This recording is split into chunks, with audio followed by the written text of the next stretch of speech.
Nobody who bought a drill actually wanted a drill. They wanted a hole. Therefore, if you want to go out and sell drills, you should advertise information about making holes, not information about drills. So here's what that means. Our product is not what you and I, as networkers, really think it is. People don't care about your opportunity. They just don't. They haven't been waiting all of their lives to be an MLM distributor, so why should it surprise you when they say no thanks, right? So what they do care about is finding a solution to their problem, whether that be a lack of money, time, family, whatever, right? Your job is to position your opportunity as the solution to that problem. But you've got a couple hurdles to jump over in order to do that successfully.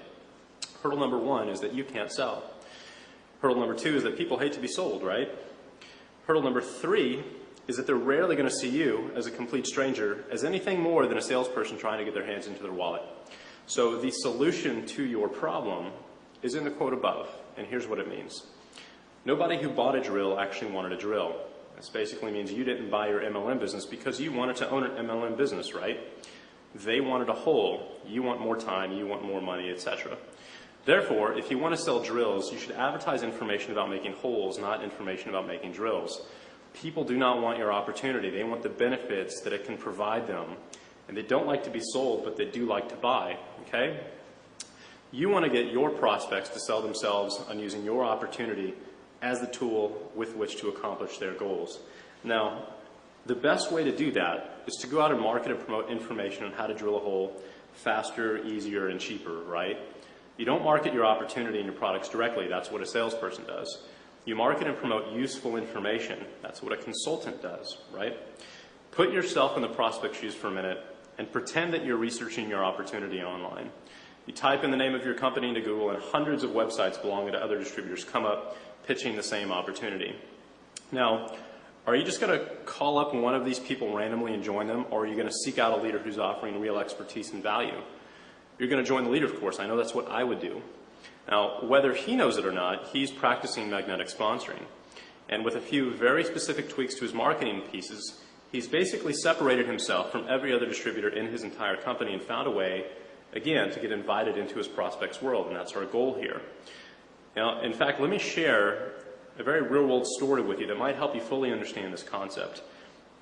A couple of friends of mine, Brad and Amber, bought a very nice 1.3-acre lot of land in the Texas Hill Country, just south of Austin, with a very gorgeous vista in the back overlooking the hills. A golf course is in the works.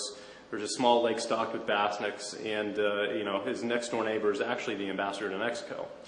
Anyway, we took my truck out there, and I've got my eye on a lot next to his, and we just made a day trip of it to check everything out. Now, the two of them just got married recently, and after noticing the ring on Amber's finger, I asked her where they got it, and America's Diamond was the answer. And that's really turned out to be a perfect example of a magnetic sponsoring type of marketing campaign.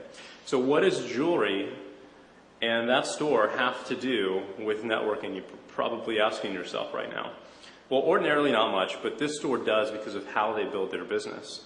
Now, for as many years as I can remember, America's Diamond has been advertising on late-night television here in Austin and promoting a diamond grading course on a local cable channel here. It's 30 minutes long. It's like an infomercial, right?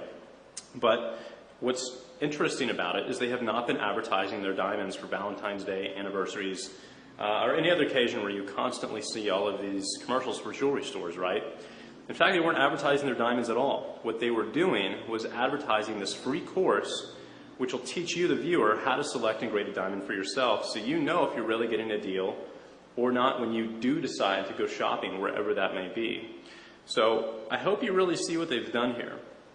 Do you see how smart these guys are? Because instead of positioning themselves as just another jewelry peddler like everybody else out there, they've really positioned themselves as experts who freely give their help and guidance, which then builds trust and a relationship with their viewers. Now, they're basically saying, I don't want your money now, I want to help you first. And the end result is that they basically destroy the competition. America's Diamond is now the largest diamond dealer in the entire country. And the moral of this story is that when your audience sees you as an expert who wants to help, instead of a salesperson that's just after a sale, they're gladly going to come and pursue you as soon as they're ready to make that purchase. Experts never have to advertise. They never have to promote a sales pitch. Yet somehow, in a funny way, right, they always seem to have a line of eager customers waiting outside their door. So it's the greedy, short-sighted, selfish bunch who have to constantly hawk their wares day in and day out. So stop advertising your opportunity and start advertising your expertise and your knowledge.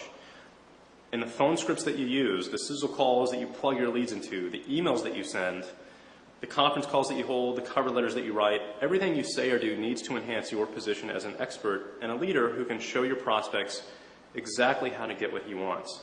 Because that reason, and that reason alone, is why your prospects are going to join you. So which type of person are you right now? Are you one of the thousands of other reps using the same replicated sites provided by your parent company? Are you just calling leads and plugging them into a conference call like everyone else? Are you just offering the business, or do you have something more to personally offer them as a leader and a mentor? Now, I hope you understand the significance of this strategy because it will completely change your life if you implement it. You'll sell more products, you'll sponsor more reps than you could possibly ever imagine with 90% less effort than you've ever used in the past. You're going to become the hunted instead of the hunter. And one of the biggest advantages in doing so is that you don't have to waste any more of your money buying low-quality leads like everyone else. Now, speaking of lead generation, let's dive into that real quick because there are very few things out there that really work. And I've discovered over the last couple of years that when it comes to acquiring leads, there are a couple of very specific things that you need to know in order to do it successfully, and let's talk